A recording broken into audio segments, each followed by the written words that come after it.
Mike, yesterday I saw that Aaron Schatz and Walder had put out a list of the quarter century team, and that's spanning over the last 25 years, and no Saints were included in Man, that at all. So that had me, beat.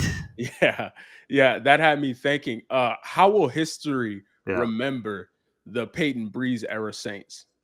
All right, let's go two parts here.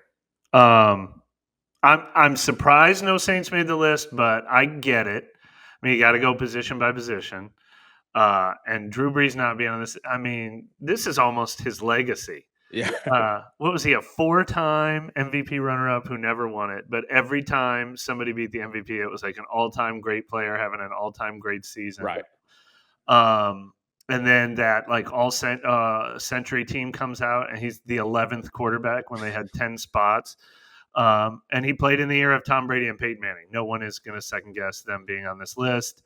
They went with 3 quarterbacks. They went with Mahomes. I get it. When history's written, those will probably be the 3 best quarterbacks of all time. They left Aaron Rodgers off the list too, and frankly, they might have picked Rodgers over Brees. Did Rodgers win 3 MVPs or 2 MVPs? I think 3. I think 3. Yeah. I think Brees versus Rodgers, when history remembers them, Brees might end up being remembered. I always thought with Brees, timing was tough. No, Rodgers didn't win 4 MVPs. 4, 2011, 2014, 2020, and 2021. Wow. And Brees got 0. But, like, I think Brees could be remembered more fondly than, like, a Dan Marino or a Brett Favre. His career was very similar to Dan Marino, the yardage totals and everything like that. But it's like those guys came first, and he didn't supplant them from lists like this. But, yeah, look, I understand why Brees didn't make it, but maybe they should have made some sort of exception because he's one of, like, the 50 best players in NFL history, and he's not on the all-quarter century team. I didn't think Alvin Kamara would be on it, but I'm surprised Priest Holmes is. But that Christian McCaffrey, I get it. Derrick Henry, I get it. LaDainian Tomlinson, they listed as I get it. And then, wide receivers, as much as we love Marcus Colston, he's not going to make a list like this. Tight ends, Jimmy Graham's not going to supplant Gronkowski, Kelsey, Gonzalez. I thought Jari Evans would make a list like this, but Zach Martin and Marshall Yanda, you can't complain about that. And then I think Cam Jordan probably really close. Even though they didn't list him among their 6 names, if they're putting Jared Allen on the list, he did have 130. Cam could go in there, yeah. But Peppers, Garrett, DeMarcus Ware, and then they listed their honorable mentions were T.J. Watt and Michael Strahan. So Cam's right on the cusp. Linebackers, DeMario's got to be right on the cusp. Obviously, I'm not taking Ray Lewis off the list, but guys like Bobby Wagner and Levante David and Luke Kuechly and Derek Brooks get mentioned.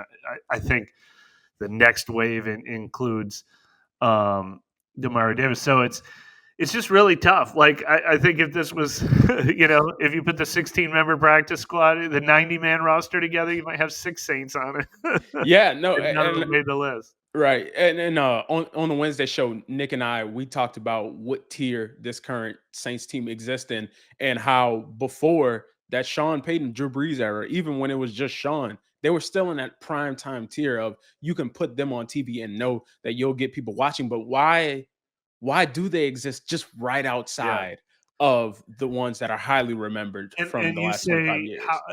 Going back to your original question is how will the Payton era be remembered? And I think they get their credit, but they are always going to exist in a world where Tom Brady and Bill Belichick were the better coach-quarterback combo. Yeah. And then I think the 2011 Saints team still holds the record for most yards in a season. And that was Peyton and Brees at their absolute peak.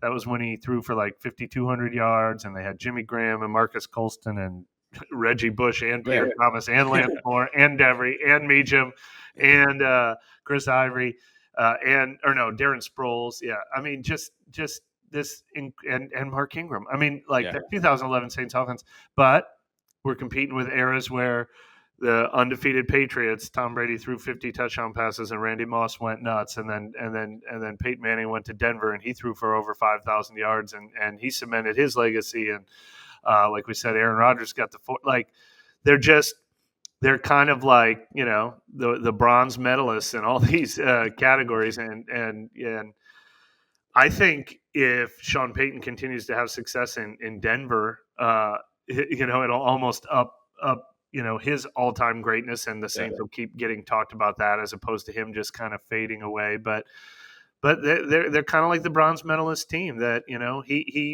he's going to fall behind Belichick and Andy Reid, and Brees is going to fall behind Manning and Brady, and some of these all-time great players were, like we said, like probably the sixth best player at their position, or the third best player at their position in the quarter century and everything like that. But no shame. It was a fun ride. Isn't next year Drew Brees eligible for a Hall of Fame consideration? He's gonna.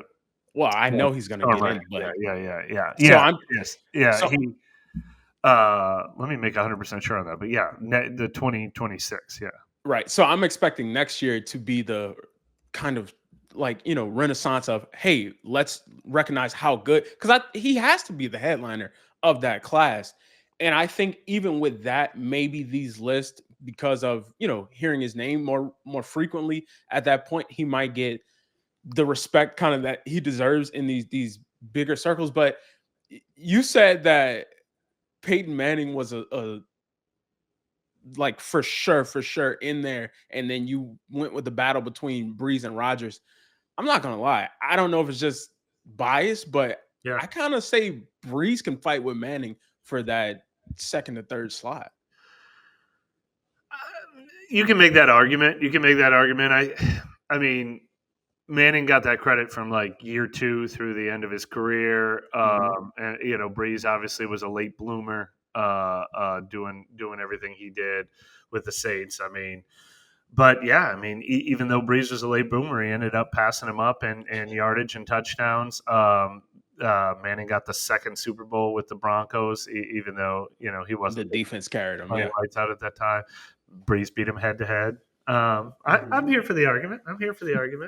I just feel like with the amount of talent he had around him, and then just staying consistent through all of those seasons, you gotta like, if Breeze wouldn't have gotten cheated out with a no call and he ends up going to his second Super Bowl Yeah. and wins, now what is this conversation? You know what I mean? No, That's kind of where I'm at with it. it's fair. I mean, I understand why people rank Manning higher, but it's way closer. Like I said, I think if everybody's careers were viewed the same way, I think he would be viewed, in the Dan Marino, Brett Favre, Yeah. instead of being behind those guys, he could be ahead of those guys, and you can make the same argument for Peyton Manning. There's no question about it. You can make an argument with him and Aaron Rodgers, and he was around during an era. I mean, look at you said this Hall of Fame class. You know who else is eligible next year? Phillip Rivers, who obviously Brees had a better career, so he's going to have to wait his turn. But Larry Fitzgerald, Jason Witten, and Frank Gore. This year they only elected 3 first-time guys because of the new eligibility rules. Those 4 guys are getting in for sure, which means everyone who had to wait their turn this year is going to have to wait their turn again Next year. So this is not going to be the Brees and Jari Evans go in together. Not with this loaded class. Yeah, there's too much talent on the board. Yeah, that's that's going to be quite a class. You kind of talked about Sean Payton kind of continuing to further his legacy now with the Denver Broncos. As currently stated right now, with his career right now, is he a lock in there for the Hall of Fame? No, Sean Payton is not a Hall of Fame lock. He will have to, I think, appear in a Super Bowl with another team. Maybe, maybe he could have, a 10-year career where that team is constantly going to the playoffs and still get in without a Super Bowl. But no, the jury was wide open for Sean Payton before he went to Denver. And I think he needed to prove it, and already kind of has to an extent, but needs to do a little bit more than this. But yeah, I mean, one of the things about Sean Payton, and look, again, how will that era be remembered? Yeah. Number 1 offense, number 32 defense over a 10-year stretch. They never got that side of the ball right. I think it was like 5 13-win seasons, but 5 non-playoff seasons. So I mean, it was. He needed one more resume builder, and he's going to have to. I think he'll have to appear in a Super Bowl with the Broncos to. Well, I take it back. That was the old standard. Now they put a contributor in every year, and the coach threshold has dropped. The coach threshold So used it's to be easier. really, really Okay. hard. So he could very well get there. He could very well get there without, as long as his Broncos time, however long he's there, is looked on favorably and Mhm. not like, oh yeah, he was great with the Saints, but never did it with the Broncos. If he's looked at as a good coach with the Broncos, that'll put him over the top probably. He made it to the playoffs this year in Bo Nix's rookie season. So Yeah, I don't know off what to a that good start. Yeah, yeah, I don't know what that continues to be yeah, moving forward, but it's just, kind of something to think about as wow, the Saints were this on and popping team of the, late 2000s, yeah. early 2010s, and throughout that span. But now with that one no call, and I'm not just blaming it on that, there were other opportunities. The Jared Cook fumble, to a lot of stuff to get in. The 49ers, a lot of stuff to get into on what kind of keeps them out of certain situations. But That was their best team, 2011, man. That 49ers game. They yeah, replay that game 10 times. They win 9 out of 10. They really do. I mean, yeah, it was almost impossible to lose that game. That one. That and look, there's a no call in there. There's a right. or not a no call. I mean, there's a Minneapolis Miracle in there. I mean, Oh man, they were a duo. They were a coach. They were a quarterback who deserved to at least have 2 appearances, if not 2 wins. But thank goodness they got their one. yeah. That would be, just heartbreaking if that team never got to the top. So it's a good thing it all happened for them that one time.